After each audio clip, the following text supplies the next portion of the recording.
Hoje eu vou tentar aprofundar um pouco sobre a discussão do coronavírus, da Covid, com um enfoque no Brasil.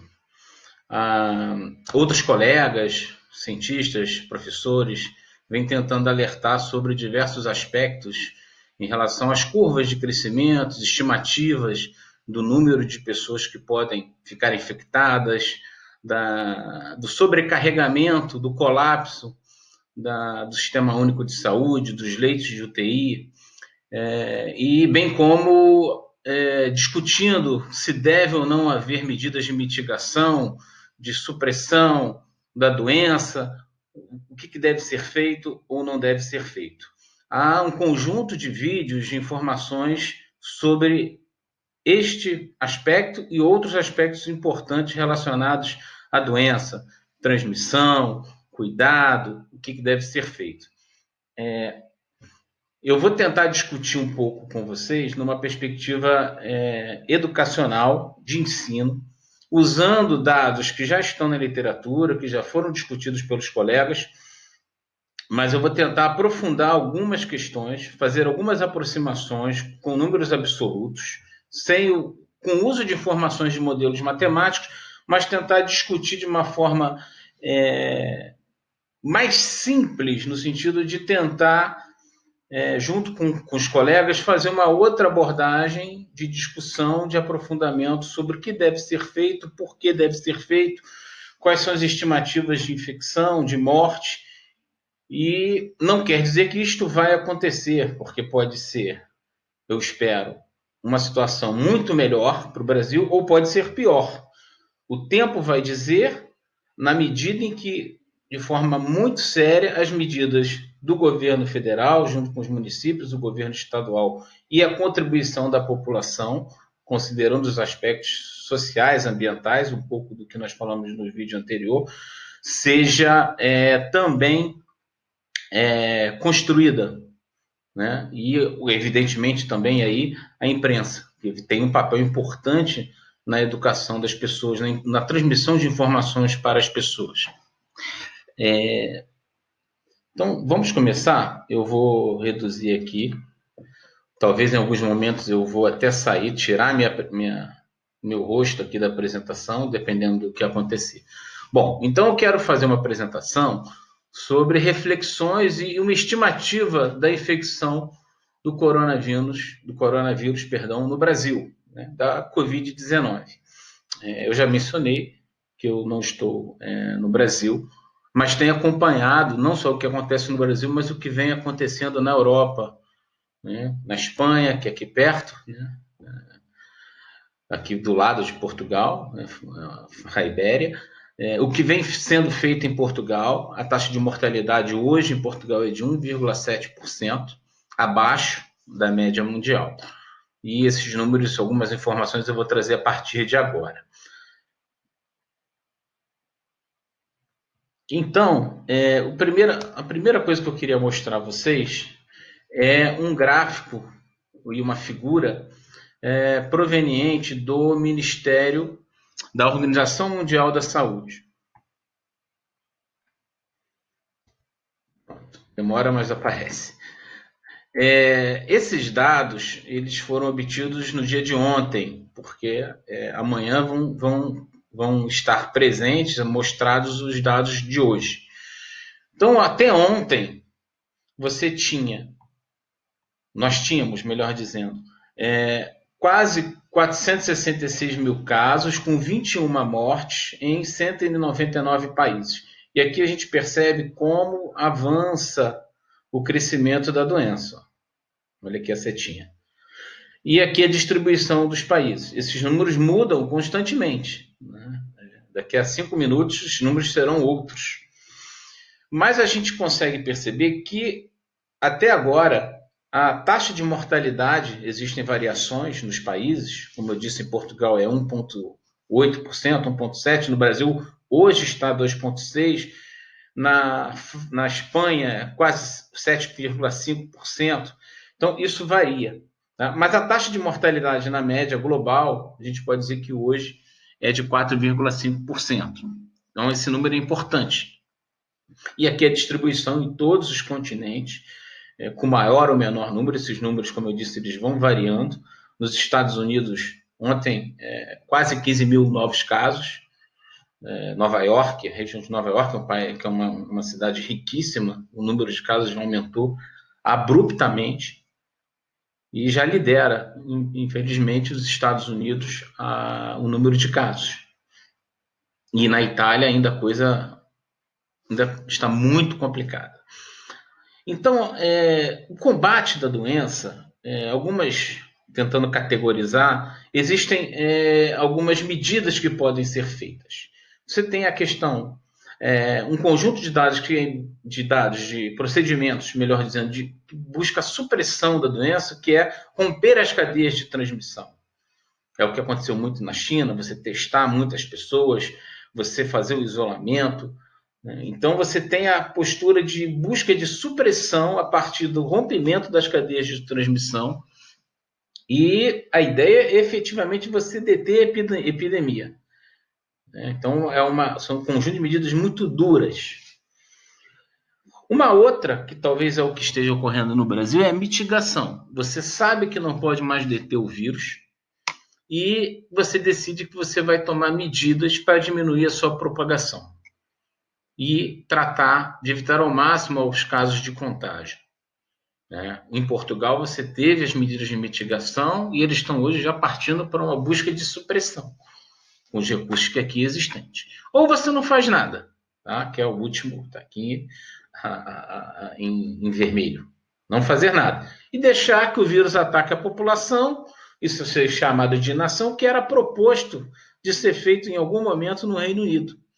Mas um estudo do Imperial College britânico mostrou que isso seria muito problemático. Deixa eu puxar aqui para o lado, que tem o artigo, o DOI, quer dizer, se vocês clicarem, vocês vão ter acesso ao link. E lá, nesse texto, estava, pelos modelos dos cientistas, uma possibilidade de ter mais de 500 mil mortes na Grã-Bretanha e mais de 2 milhões e 200 mil óbitos nos Estados Unidos.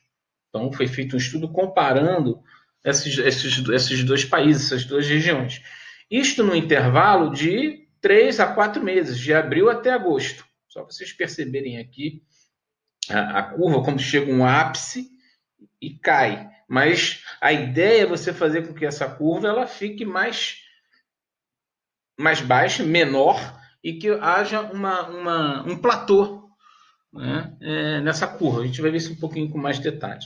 A partir deste estudo, o governo britânico, por exemplo, mudou radicalmente a postura. Vocês já devem ter escutado isso em alguns lugares, mas mudou radicalmente. Confinamento, o Estado pagando as pessoas para ficar em casa, ajudando as empresas, tiveram que coçar o bolso. E vamos resolver a economia paralelamente no que pode ser possível, mas no momento não, porque nesses próximos 2, 3 meses a situação pode ficar muito crítica, muito difícil. Então você tem essas 3 possibilidades. Na inação você vai ter um determinado momento, um número grande de pessoas, talvez 50%, que vão dar respostas imunológicas, você tem um freio da doença. Mas os danos causados ao sistema de saúde, o número de mortes, ficou claro para os governantes desses países que isso seria impossível ser feito, porque seria catastrófico. Então, mudaram de uma inação para uma perspectiva até de supressão da doença, as medidas com esses objetivos. Esta outra curva também saiu no El País, vou puxar para cá de novo, mostra o seguinte, que as curvas de crescimento da doença em diversos países, quando você faz isso junto, até 2 dias, 3 dias atrás, as curvas no Brasil e na Espanha tinham muitas semelhanças. Por isso que eu trouxe esses dados. Até o dia de ontem, você consegue observar 57.786 casos com 4.365 mortes. Isso é uma taxa de mortalidade de 7,5%. E no Brasil, ontem aumentou o número de mortes né? 2.985 casos e 77 mortes. Essas mortes, elas estão vinculadas à doença, a indivíduos que são avaliados, são feitos testes e se verifica que eles são portadores do vírus.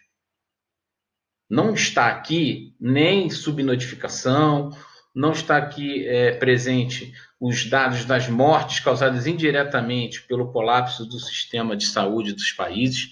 É estritamente o número de pessoas que são infectadas, que mostram sintomas, que se faz o teste muitas das vezes, né? Claro, e a morte, vinculada diretamente com o Covid-19, com o coronavírus, a Covid-19.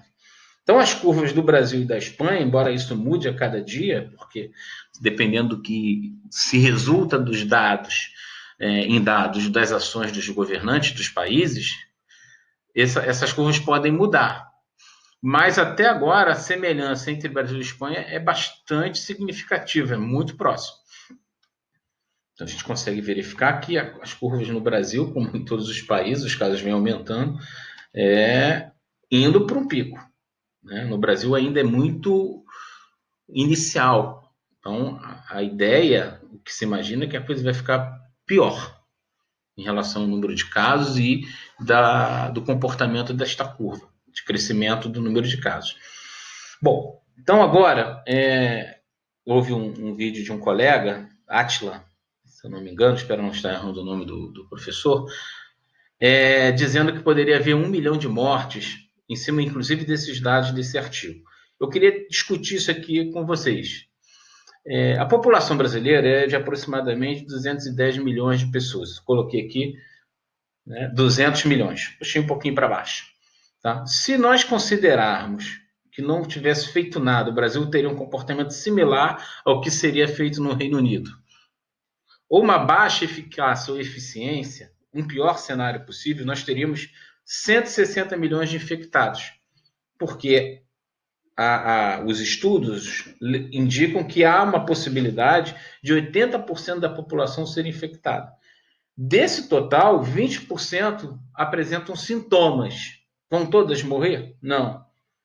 Aí existe uma regra que parece que se repete, é de 80% das pessoas. Por coincidência, 80% também vão ter sintomas, vão ser assintomáticas, melhor dizendo. 20% vão ter sintomas. Desses 20%, 15% vão precisar de algum tipo de tratamento de enfermaria. E 5% vão precisar de tratamentos mais complexos, de UTI, de ventilador, que eles chamam de ventilador, respirador, etc. Se a taxa de mortalidade, considerando o pior cenário de inação ou baixa eficácia ou eficiência das medidas, considerando 2,5% de mortalidade, que é a taxa hoje no Brasil, a gente teria 4 milhões de óbitos até setembro. Até setembro. Verifiquem que lá nos Estados Unidos, que é um outro país com outras condições sanitárias,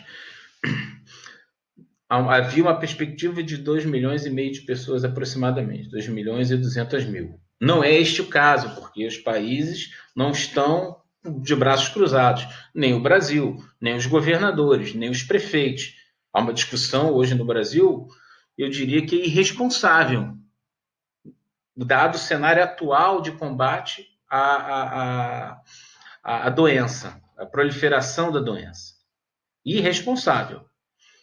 Então, esse seria o pior cenário. 4 milhões de óbitos até setembro. 4 meses, daqui 5 meses. Bom, então, Renato, poxa, peraí, você está me dizendo que esse pior cenário não vai acontecer. Pô, que bom. A princípio, que bom.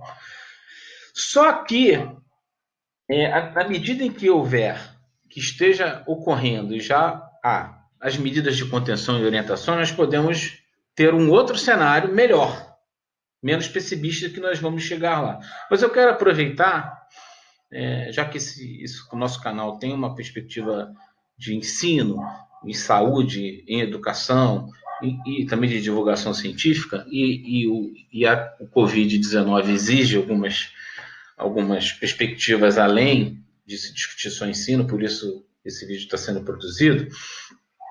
Essas medidas de contenção e orientações, elas vão se tornar, muito provavelmente, mais rígidas com o passar do tempo no Brasil. Já deveriam ser, na minha opinião, embora eu não seja epidemiologista, não seja virologista, não seja infectologista, mas usando o bom senso e o que eu estou vendo que está ocorrendo na Europa e num país onde eu me encontro, que tem também um sistema único de saúde, essas medidas de contenção e orientação elas já estão sendo tomadas. Só sair de casa para o indispensável, evitar aglomeração de pessoas, isolamento, a higiene, lavar bem as mãos, dentro do possível usar o álcool gel, né? Evitar o uso de transporte público, isolamento e maior cuidado, carinho com as pessoas idosas, mas não quer dizer, aí tem aqui do outro lado, que só os idosos, os que vão ficar doentes, que já é lamentável, né? Os idosos, nossos pais, nossos avós, nossos tios, nossos padrinhos, eles serem já mais susceptíveis, né, à doença. Mas isso não quer dizer que pessoas jovens, novas, de boa saúde, atletas, não fiquem doentes, não morram. Isso é uma falácia. Não há dados ainda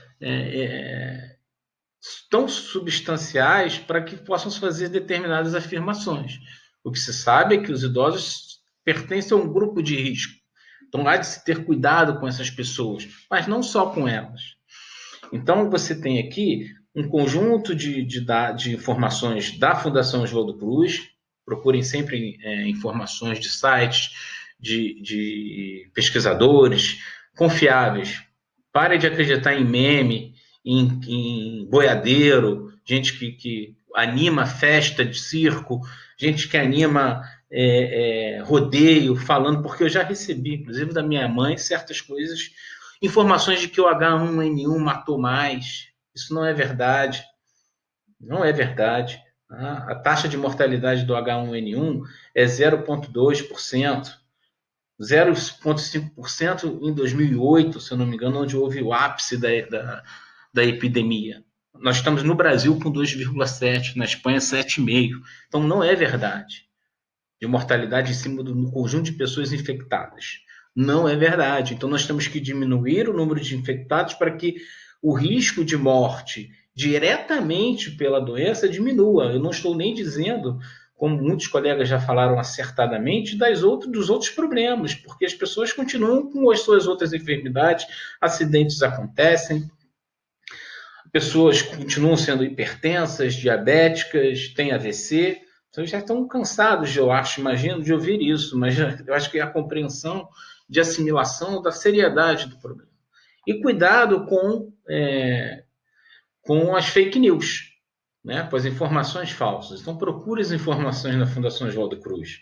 O coronavírus não é transmitido por picadas de mosquito igual a dengue, ou a chikungunya, chazinho caseiro, antibiótico. O antibiótico não é antiviral, né, não é antifúngico. Antibiótico é uma coisa, antifúngico é outra, antiviral é outra. Então, confie nas instituições de pesquisa de saúde pública, os médicos, os infectologistas, os especialistas. Confiem nessas pessoas. Elas dedicam a sua vida a isso, a educar as pessoas, a tratar as pessoas, a fazer pesquisas para a cura das doenças. Imploro a vocês isso. Tenham muito cuidado com as informações que chegam até vocês e filtrem bem essas informações. Então, voltando, o Brasil, com essas medidas de contenção e as orientações, que eu espero que elas se tornem mais rígidas, há, evidentemente, a possibilidade, vai acontecer, uma diminuição daqueles números. Porque a ideia é você diminuir o número de infectados, tratar os doentes, fazer o isolamento, né, dos infectados e, a partir de medidas mais rígidas de supressão e mitigação da doença, fazer o que está aí nesse GIF, nessa imagem, que é você, sem as medidas de contenção, a inação, como mencionei lá uns 2 slides atrás, ou 3, você modificar, vocês já devem ter visto várias vezes, esta curva, fazer um platô que fique abaixo da capacidade do sistema de saúde. para que não haja o colapso do sistema de saúde. No Brasil, há a perspectiva que em abril haja um colapso, se não houver o quê? Hospitais de campanha, confinamento, porque a ideia é você fazer, comparando, um planalto nesta curva. Não? Estou deixando passar aí para vocês olharem, para vocês novamente terem isso na cabeça e associarem por que é necessário você cuidar das pessoas, confinar, educá-las, garantir o direito delas ficarem em casa.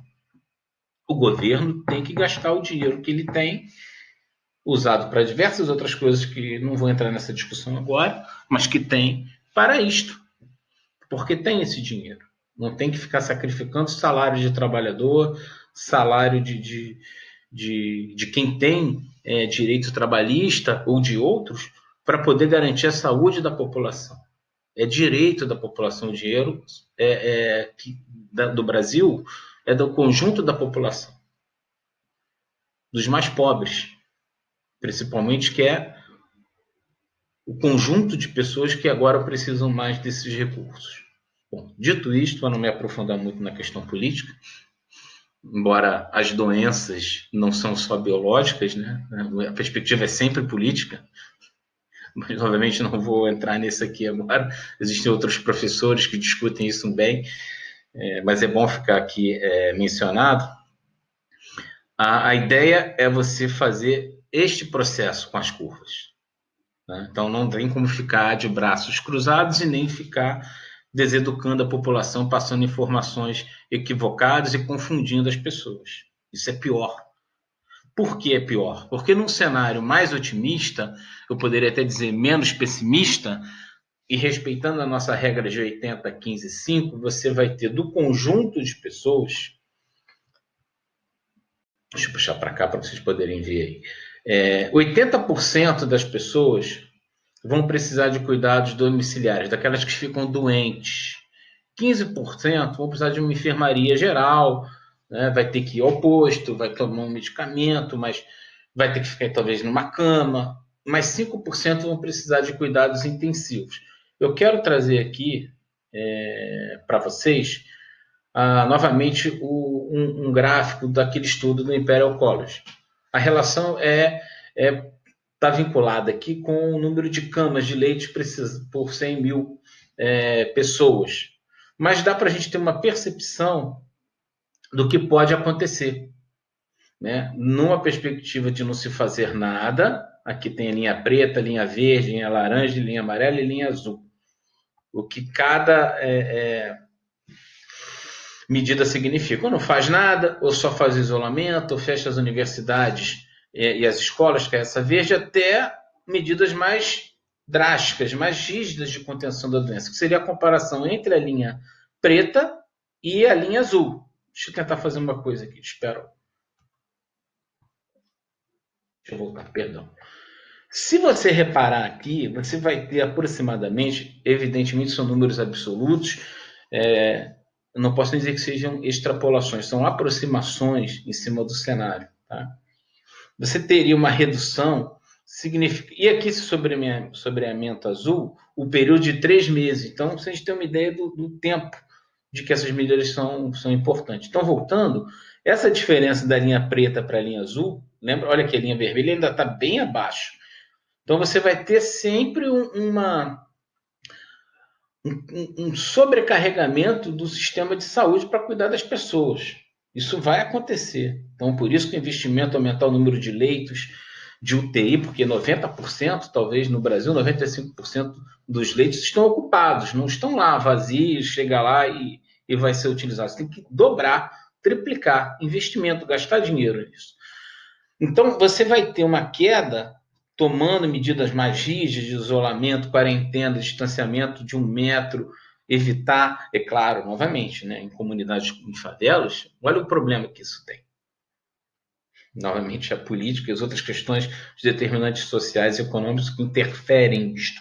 Mas você tem como cair, ter uma queda aqui significativa de 70%, 60%. Vamos arredondar isso aqui e fazer o seguinte. Vamos imaginar que num cenário menos pessimista ou mais otimista, né? Por isso que eu botei um título aqui de cada maneira, porque é mais otimista ou é menos pessimista? Está aqui, ó. Perdão, eu estava achando que estava no outro slide. Aqui a seta, em roxo aqui, ó, vermelho e vermelho. Se nós tivermos em 4 meses 20% da população infectada, são 40 milhões de pessoas. 40. Lembre-se que quando não se faz nada, você teria 160 milhões de pessoas. Então você vai ter nesse conjunto possível, existe essa possibilidade, tá? Dizendo que vai acontecer. 32 milhões de pessoas com sintomas leves. 6 milhões de pessoas precisam de uma enfermaria. Novamente, a regra 80, 15, 5. E 2 milhões de pessoas vão precisar de cuidados intensivos. Muito bem. Nesse cenário, em que 2 milhões de pessoas precisam de cuidados intensivos, 6 milhões de enfermaria e 32 de sintomas leves, nós podemos voltar para a atual taxa de mortalidade no Brasil. Perdoe, vamos jogar lá para cima agora. Então, se nós considerarmos a taxa de mortalidade hoje no Brasil, que pode mudar para menos ou para mais, não estou nem considerando a média mundial, que é 4,5, lembra lá do primeiro slide? Nós teríamos sim 1 milhão de mortes pela Covid-19 no Brasil. Então, isto não é ser Nostradamus, de orelhada, como a gente costuma dizer no Rio de Janeiro, de estou dando aqui uma orelhada. São números que têm uma grande confiabilidade quando se diz isto. Eu fui fazendo a montagem dessa apresentação e não tinha nem pensado em chegar nesse 1 milhão. Vamos ver o que vai dar. Então, por coincidência, considerando a taxa de mortalidade hoje, dá realmente 1 milhão de mortes no Brasil em 4 meses, em 5 meses. Não dá assim, essa possibilidade, ela é real, ela não é mentirosa.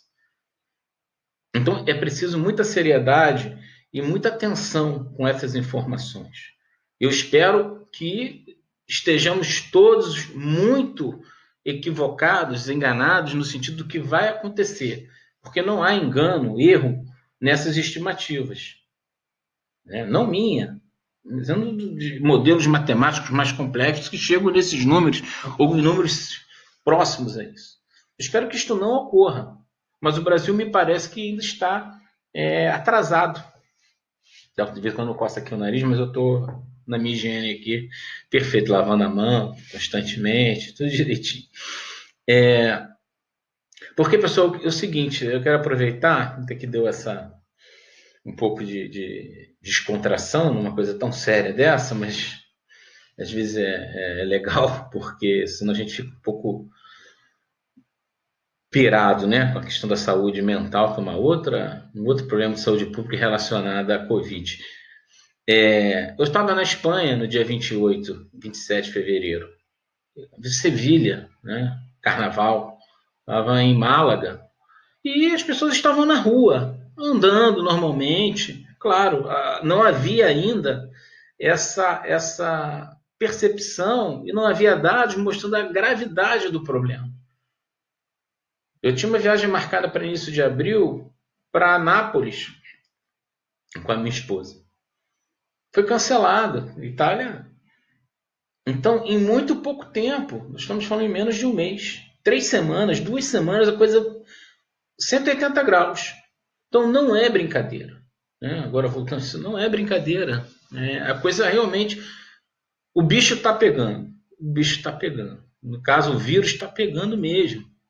Então, é muito importante a gente ter seriedade e atenção na recomendação ou nas recomendações da Organização Mundial de Saúde, do que está sendo feito no mundo inteiro, para que este cenário não fique pior do que já está, no sentido de mortalidade das pessoas. Então, para fechar, quero agradecer a atenção de vocês. Vou pedir para que vocês divulguem esse vídeo, assinem o nosso canal, façam umas críticas. Se porventura tiver algum problema na apresentação, olha, Renato, tu errou aqui, me avise, me fale, porque é importante a gente estar sempre aperfeiçoando o nosso trabalho. Então aqui tem a imagem do vírus, né, a fonte, da onde eu tirei, e aqui à direita um retrato da Rocinha, tá, que eu tirei até da Agência Globo, então aí as fontes, para indicar qual é o tamanho do nosso problema. Mostra em relação a como você vai confinar pessoas carentes, pobres, numa comunidade como esta, sem garantir a ela o direito de estar em casa, ter alimento, ter luz, ter água, ter saneamento básico, né? Isso está muito vinculado, esse vídeo, com o que eu falei há 3 dias à noite, sem apresentações. Mas eu acho que agora umas coisas vão se complementar. Então, com esse slide final e mostrando, né, a dificuldade que vai ser isso no Brasil. Então, eu espero muito, muito, muito que no Brasil a taxa diminua, a taxa de mortalidade não aumente. Eu estou sendo bastante otimista nesse sentido, talvez até ingênuo, porque há a possibilidade de pelo menos esses níveis chegarem ao que é a média mundial, que é 4,5. E aí os números seriam muito piores. Eu agradeço, peço de novo que vocês divulguem, compartilhem, critiquem, façam as sugestões, porque a nossa ideia é tentar contribuir, tá, para que as pessoas tenham informações mais qualificadas, melhores, e que possam agir para tentar mitigar, minimizar o risco dessa doença tão grave, né, do nosso sistema de saúde. Um abraço e em breve eu estarei voltando. Tá? Saúde, cuidem-se dos próximos. Um abraço, tchau, pessoal.